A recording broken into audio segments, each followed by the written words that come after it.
जी अस्सलाम वालेकुम दोस्तों, कैसे हैं आप? खैर खैरियत से हैं।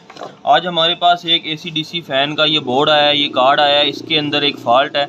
जो कस्टमर इसको लेके आया है वो भाई बता रहे हैं कि हमने इसको जो है DC सप्लाई की वायर्स वो उलट लगा ली हैं, इस वजह से सर्किट ने जवाब दे दिया, सर्किट अब काम नहीं कर रहा। आपको बताता चलूँ, AC/DC फ़ैन के अंदर ये 4 तारें होती हैं टोटल। ये 2 तारें हमारी DC सप्लाई की होती हैं, यानी कि 12 वोल्ट। हम इसको बैटरी से दे सकते हैं या 150 वाट के सोलर से भी दे सकते हैं। 2 तारें हमारी यहाँ पे ये देखिए, इनके ऊपर न्यूट्रल और लाइव लिखा हुआ है, N और L। यहाँ पे हम लोग अपनी बिजली की सप्लाई देते हैं। फिर ये करता क्या है, सर्किट बिजली की सप्लाई को कन्वर्ट करता है 15 वोल्ट के अंदर। ये 400 वोल्ट का कैपेसिटर है और यहाँ पे 325 330 इस तरह वोल्टेज बनते हैं। ये हमारा आगे चॉपर आ जाती है, चॉपर से आगे हमारा ये हमारे जो कैपेसिटर हैं यहाँ पे 15 वोल्ट DC बनते हैं। ठीक है, जो 15 वोल्ट DC होते हैं वो इस रिले को ऑन करवाते हैं। ऑन करवा के फिर हमारा ये सर्किट वापडा पे चलना शुरू हो जाता है, यानी बिजली पे चलना शुरू हो जाता है। जब हम लोग यहाँ पे DC सप्लाई देते हैं तो फिर ये DC 12 वोल्ट लेता है और 12 वोल्ट DC को कन्वर्ट करता है 3 फेज़ 12 वोल्ट के अंदर, डिफरेंट फ्रीक्वेंसी के अंदर, 50 हर्ट्ज़ या 100 हर्ट्ज़। हर सर्किट की अपनी जो है फ्रीक्वेंसी होती है। अब यहाँ पे हिसाब ये है कि यहाँ पे आपको एक मिसिंग पार्ट नज़र आ रहा होगा। एक यहाँ से FET में जो है वो मिस है, यानी कि उतारा हुआ है। FET से बनता है फील्ड इफेक्ट ट्रांजिस्टर, बुनियादी तौर पे ये ट्रांजिस्टर होता है। और यहाँ से एक बज़र भी जो है वो मिस है। तो सीन ये है कि एक मेरे पास GFC फ़ैन का सर्किट आया था, उसका जो है ये एक FET ख़राब था, एक उसका बज़र ख़राब था। तो मुझे जो है वो नए मिले नहीं। मैंने यहाँ से फौरी उतार कर वहाँ पे लगा के चालू करके वो मैंने जो है वो भाई को दे दिया था। अब हम इसको चेक करेंगे कि इसके अंदर क्या फ़ाल्ट है और ये ओके हो सकता है या नहीं ओके हो सकता। तो ये 12 वोल्ट पे इस टाइम ऑन नहीं है, ना ही 220 वोल्ट पे ऑन है। तो यहाँ पे इसका पहली बात है कि सेंसर भी उतरा हुआ है। ठीक है, तो अब हम लोग इसको 12 वोल्ट की यहाँ पे सप्लाई देंगे। 12 वोल्ट की सप्लाई देने के लिए हमारे पास या तो बैटरी होनी चाहिए या 12 वोल्ट की सप्लाई मौजूद होनी चाहिए। ये मेरी जो वायर्स आ रही हैं ये 12 वोल्ट की सप्लाई से आ रही हैं। अब मैं आपको चेक भी करवा देता हूँ। ये मैंने मीटर ऑन कर लिया अपना। ठीक है, आपको मैं सप्लाई चेक करवा देता हूँ कि ये 12 वोल्ट हैं या नहीं। ये चेक कर लें, ये हमारे जो हैं 12 वोल्ट आ रहे हैं। ठीक हो गया, तो अब हम इसको चेक करेंगे। अब ये 12 वोल्ट की सप्लाई है। अब मैं इसको अपने इस कार्ड को लगाने लगा हूँ। ये हमारा पॉजिटिव लग गया, ठीक है दोस्तों, और ये हमारा नेगेटिव लग गया।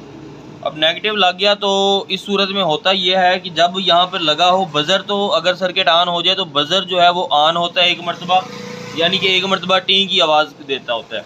लेकिन अब यहाँ पे जो है बज़र वो ऑन नहीं हो रहा, और क्योंकि बज़र लगा हुआ नहीं है इस वजह से ये जो है वो यानी कि कोई आवाज़ वगैरह नहीं दे रहा।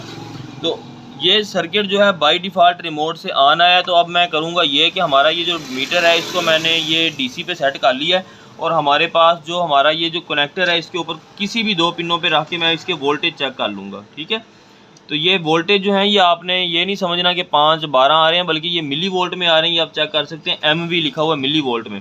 तो यहाँ पर कोई वोल्टेज भी नहीं आ रहे।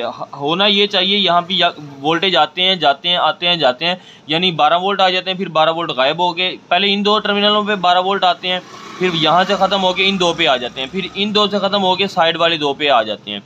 तो यहाँ पे सीन ये है कि यहाँ पर हमारे वोल्टेज इसलिए नहीं आ रहे क्योंकि ये सर्किट इस टाइम बंद है। अब हम लोग इसके अंदर बुनियादी जो है चीज़ें वो चेक कर लेंगे कि सर्किट हमारा ऑन क्यों नहीं है। सबसे पहले आपने इसके सिस्टम IC को हाथ लगाकर चेक करना है फिजिकली। सिस्टम IC आपको इसका दिखा देता हूँ। सिस्टम IC इसका हमारा ये लगा हुआ है IC। ठीक है, इसको आप प्रोग्रामिंग वाला IC होता है ये।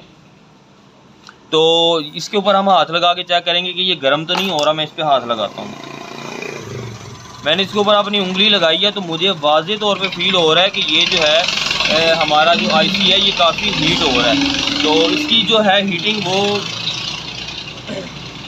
इसका हीट होना मैं आपको जो है मीटर के ज़रिए भी चेक करवा देता हूँ।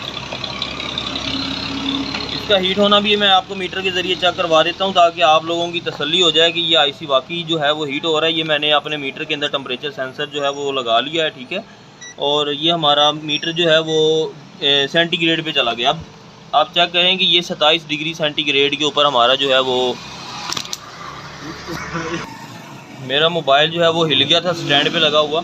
तो अब ये देखें 27 डिग्री सेंटीग्रेड दिखा रहा है टेम्परेचर, जो इसकी नोक पर है, जो माहौल का टेम्परेचर है। तो मैं इसको अपने IC पर लगा लेता हूँ यहाँ पे। ठीक है, तो अगर IC गर्म हो रहा हुआ तो हमारा टेम्परेचर जो है वो बढ़ना शुरू हो जाएगा।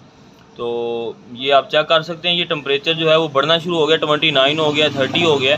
तो मैंने पंखा भी चलाया हुआ है, हीट इसके अंदर ज़्यादा अच्छी तरीके से नहीं आ रही, इस वजह से ये आहिस्ता आहिस्ता ऊपर जा रहा है। तो ये देखिए मैंने ये टेम्परेचर सेंसर को आपने आईसी पे लगाया हुआ है, तो आपको ये इतना करने की ज़रूरत नहीं है, आपने सिर्फ उंगली लगाएंगे तो पता चल जाएगा। मैंने आपको दिखाने के लिए बताया कि ये टेम्परेचर जो है वो ऊपर जा रहा है इसका, ठीक है। तो इस वजह से ये नहीं चल रहा। अब मैं आपको आईसी जो है वो दिखा भी देता हूँ। आईसी को हम फिज़िकली देख लेते हैं कि आईसी इसका फटा हुआ है या क्या मसला है। तो आप यहाँ पे आईसी को देखें ज़रा गौर से।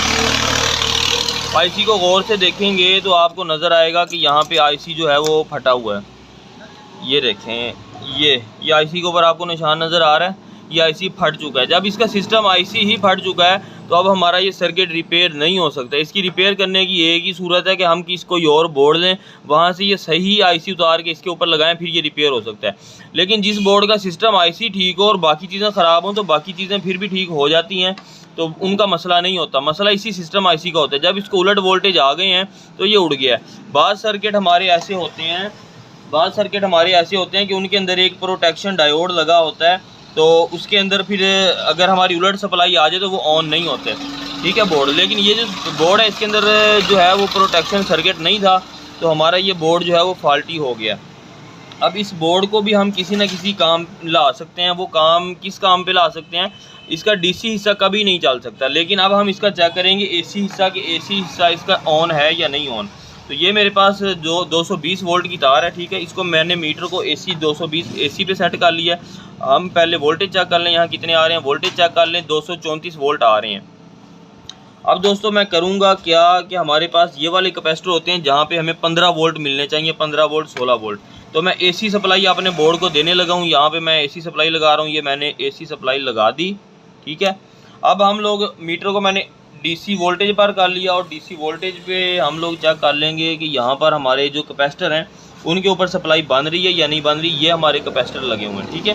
पॉजिटिव नेगेटिव मैं दोस्तों यहाँ पर अटैच करूँगा आपके सामने, ये आप चेक कर लें। 16.32 वोल्टेज हमारे बन रहे हैं इस कैपेसिटर पे।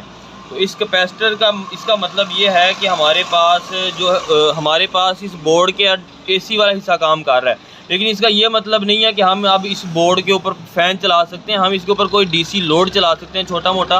मैं आपको जो है वो चेक करवाता हूँ कोई लोड। ये मेरे पास एक डीसी लाइट है, ठीक है दोस्तों। तो अब मैं ये डीसी 12 वोल्ट की लाइट होती है, एक साथ रेजिस्टेंस इसके लगी हुई है 2.2 ओम की, ये ठीक है। तो इसको हम चला के देखते हैं, ये इसके ऊपर चलेगी, डेफिनेटली चलेगी हमारी। इसको हम चला के चेक करते हैं। ये देखें दोस्तों, ये बिल्कुल बेहतरीन ग्लो कर रही है तेज़ रोशनी के साथ। तो अब कहने की बात यह है कि ये बोर्ड हमारा फ़ैन में किसी काम नहीं आ सकता, ना ही ये बोर्ड रिपेयर हो सकता है। तो हम लोग अगर अपने इन पॉइंट ये जो 15 वोल्ट 16 वोल्ट मिल रहे हैं, यहाँ से हम तारें उठा के हम आउटपुट ले सकते हैं और कोई चीज़ इस पर चला सकते हैं। आप इसके ऊपर मोटरसाइकिल की बैटरी भी बड़ी आसानी के साथ चार्ज कर सकते हैं, ठीक है। तो जब आपने सर्किट के ऊपर से मेन तार उतारनी है तो एक चीज़ का ख्याल कर लेना है कि इसके अंदर जो ये 400 वोल्ट का कैपेसिटर लगा होता है, इसके अंदर चार्ज स्टोर होता है। तो आपने इसको डिस्चार्ज लाजमी कर लेना है ताकि जो है वो आपको कोई झटका वगैरह फील ना हो। तो ये मैंने डिस्चार्ज कर लिया दोस्तों। तो अपना बहुत सा ख्याल रखिएगा। अल्लाह हाफिज़।